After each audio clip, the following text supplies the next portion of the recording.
3월 9일 오늘의 말씀은 요한복음 11장 38절에서 46절입니다.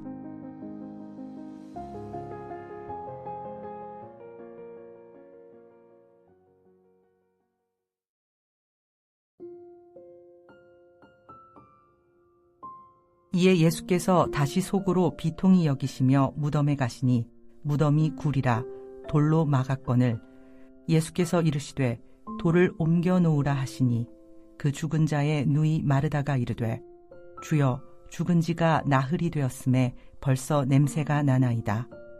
예수께서 이르시되 내 말이 내가 믿으면 하나님의 영광을 보리라 하지 아니하였느냐 하시니 돌을 옮겨 놓으니 예수께서 눈을 들어 우러러 보시고 이르시되 아버지여 내 말을 들으신 것을 감사하나이다.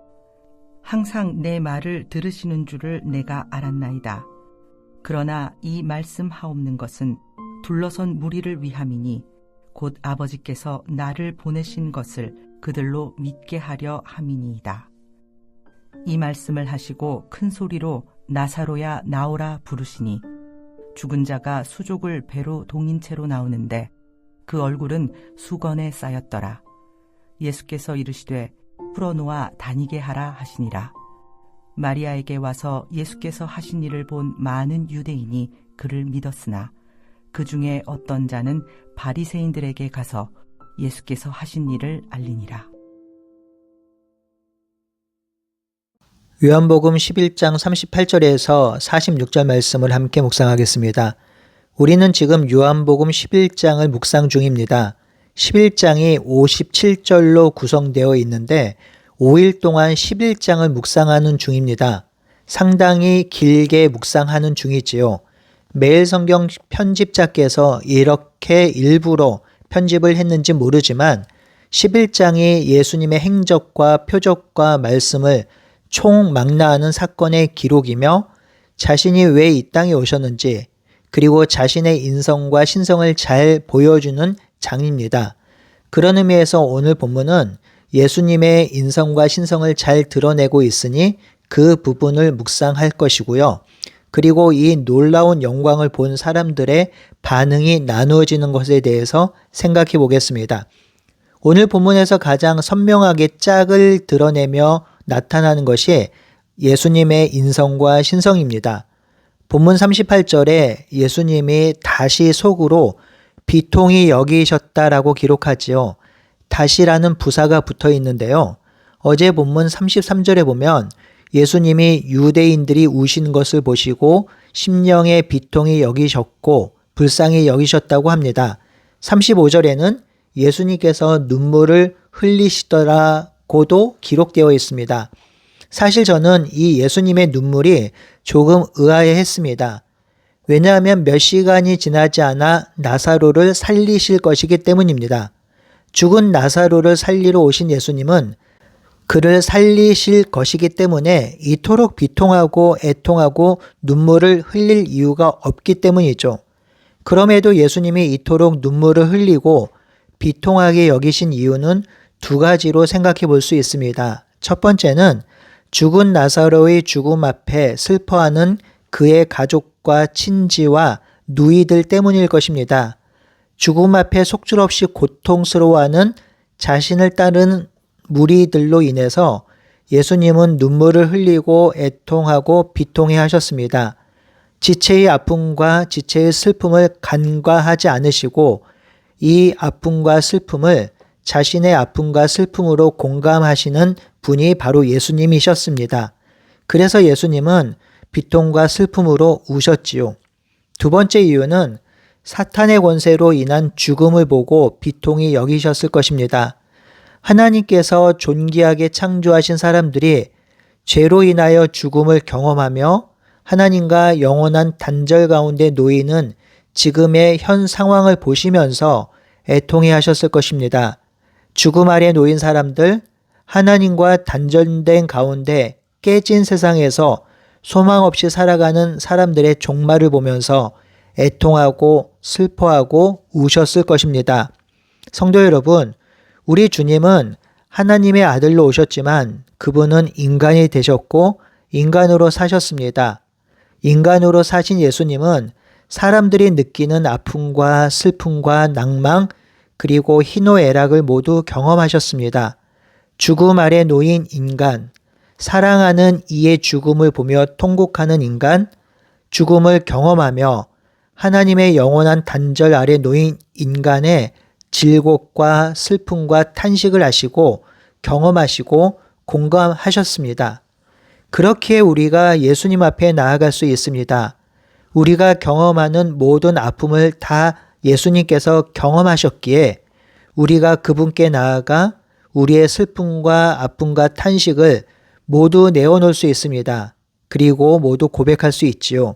이것이 기독교가 가진 놀라운 진리이고 은혜입니다. 우리 주님은 우리의 아픔과 슬픔과 고통을 모두 경험하셨고 그 가운데 놓인 우리를 위로하십니다. 그 가운데 놓인 우리의 손을 잡고 일으켜 세워주시는 분이 바로 예수님입니다. 성도 여러분, 이 한 주가 고통스럽고 슬프고 낭만 가운데 시작하는 성도님들도 계실 것입니다. 그런 성도님들, 우리 주님께 나아오십시오. 우리의 아픔과 고통을 모두 경험하신 예수님께서 우리를 내치지 아니하시고 우리를 믿음 없다 꾸중하지 않으시고 우리를 위로하시고 붙드시고 처진 우리의 어깨를 토닥토닥 두드리면서 사랑하신다 말씀해 주실 것입니다. 이 예수님의 사랑을 누리는 한 주간이 되길 소원합니다. 두 번째로 예수님의 신성을 볼 수 있습니다. 11장 17절에 보면 나사로가 죽은 지 나흘이나 되었다고 기록합니다. 굳이 나흘이 되었다는 표현은 더 이상 살아날 소망이 1도 없다는 표현입니다.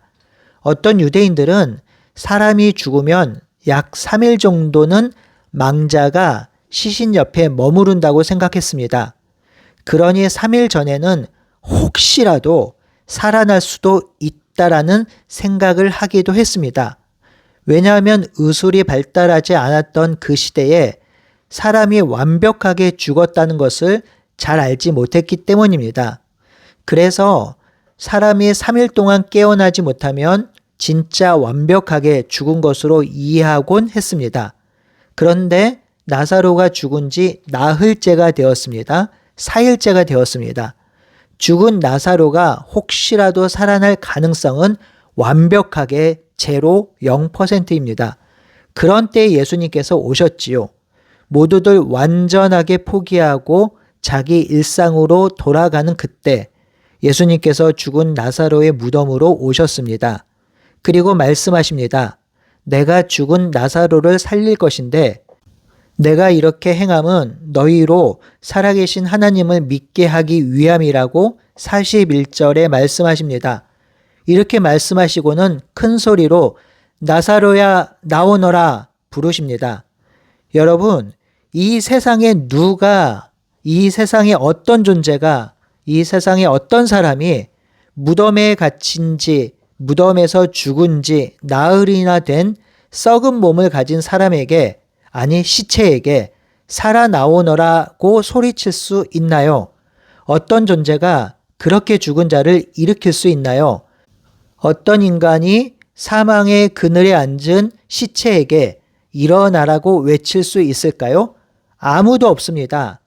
제 아무리 대제사장이라 하더라도, 제 아무리 천부장이라도, 제 아무리 소크라테스라도, 제 아무리 로마의 황제라도, 제 아무리 억만장자라도, 제 아무리 일론 머스크라 해도, 제 아무리 트럼프라 해도 죽어 썩어진 육체를 향해 일어나 나오라고 할 수 없습니다. 가당치도 않습니다. 이 일을 행하실 수 있는 분은 오직 하나님의 아들이시며 하나님이신 예수 그리스도밖에 할 수 없습니다. 오직 하나님만이 죽은 자를 살리시고 일으키시고 생명과 호흡을 줄 수 있습니다. 왜인가요? 모든 생명의 근원, 생명의 창조자가 바로 하나님이시기 때문입니다. 그 하나님이니 죽은 자에게도 다시 생명을 부여할 수 있는 것이지요. 바로 그 하나님의 아들이 예수 그리스도시며 그 예수 그리스도가 하나님이십니다. 그래서 하나님이 나와 아버지는 하나라고 하셨으며 하나님이 일하시니 나도 일한다고 하셨지요. 사랑하는 성도 여러분, 우리가 믿고 있는 예수님은 참 인간이고 사람이셨으며 참 하나님이셨습니다. 그렇기에 우리가 믿고 따르고 순종할 수 있는 것이지요. 참 인간이기에 우리의 죄를 대신하여 죽으시고 우리의 죄를 사하실 수 있으십니다. 참 인간이기에 우리의 아픔과 슬픔과 낭만과 고통을 아시기에 우리를 대신해서 하나님께 기도하실 수 있습니다. 그리고 참 하나님이시기에 우리를 하나님께 인도하실 수 있습니다. 참 하나님이시기에 우리의 경배와 찬양의 대상이 되시는 것이지요. 그러니 오늘 우리를 공감해 주시고 아픔을 함께 해 주시는 예수님이 단순히 우리의 아픔을 공감해 주시는 것뿐만 아니라 우리의 문제도 해결해 주실 분이심을 믿읍시다. 여기서 문제의 해결이란 의미는 내가 원하는 대로 문제가 해결되는 것이 아니라 우리의 문제를 통해서 하나님의 영광이 드러나게 해 주시는 것을 말합니다. 왜냐하면 오늘 죽은 나사로가 살아나는 것을 통해서 하나님께서 영광 받으셨기 때문입니다. 하나님께서 영광 받으셨다는 것은 하나님의 뜻과 계획과 다스림이 이 땅에 드러났다는 의미를 내포합니다. 그러니 우리가 우리의 문제로 아픔으로 예수님 앞에 기도할 때 하나님께서 하나님의 뜻 가운데 우리의 아픔과 고통을 만지시며 하나님께 영광이 되게 하실 것입니다. 그것이 그리스도인이 경험하는 문제의 해결됨입니다. 우리 주님께서 우리의 문제를 해결하시며 하나님께 영광이 되는 길로 우리를 인도하심을 진실로 믿읍시다. 마지막으로 다시 살아난 나사로의 사건을 보고 반응이 나누어지는 것을 생각해 봅시다. 45절에는 이 일을 본 많은 유대인이 그를 믿었다고 하지요. 하지만 46절에는 그 중에 어떤 자는 바리새인들에게 가서 예수님이 하신 일을 알렸다고 기록합니다. 너무나 흥미롭지 않나요? 여러분, 눈앞에서 죽은 지 사흘이나 돼서 몸이 썩은 사람이 살아났다고 봅시다. 그것도 나사로야 나오너라 그 한마디에 걸어 나왔다고 생각해 봅시다. 그렇다면 여러분들은 그 말을 하신 분의 말을 믿지 않을까요? 그래서 많은 사람들이 믿게 되기도 합니다. 하지만 그럼에도 믿지 않는 이들이 있고 이 놀라운 영광의 역사, 예수님이 하신 일을 바리새인들에게 밀고 하는 자들도 있었습니다. 이러한 현상은 사도행전 2장에서도 보여지지요. 베드로가 성령의 충만함을 받고 설교할 때 어떤 사람은 회심을 하고 어떤 사람은 베드로가 새 술에 취했다고 하는 자들이 있었습니다. 성도 여러분, 복음은 거부될 수 있습니다.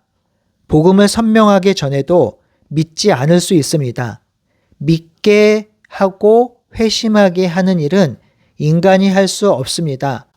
죽은 자가 다시 살아나는 일을 목격하고도 믿지 않는 사람들이 있는 것처럼 우리가 복음을 전한다고 다 복음이 전해지거나 사람들이 다 믿는 것은 결코 아닙니다.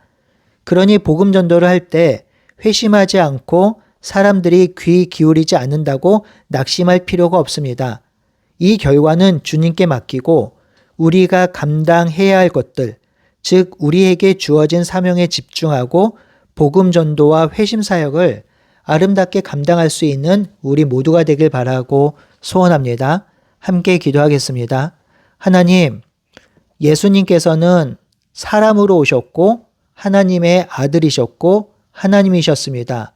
그 하나님을 우리가 전적으로 신뢰하게 하여 주시고 사람으로 오신 예수님께서 우리의 마음을 알고 계시니 우리의 어려움과 아픔과 고통을 하나님께 아뢰게 하여 주시옵소서.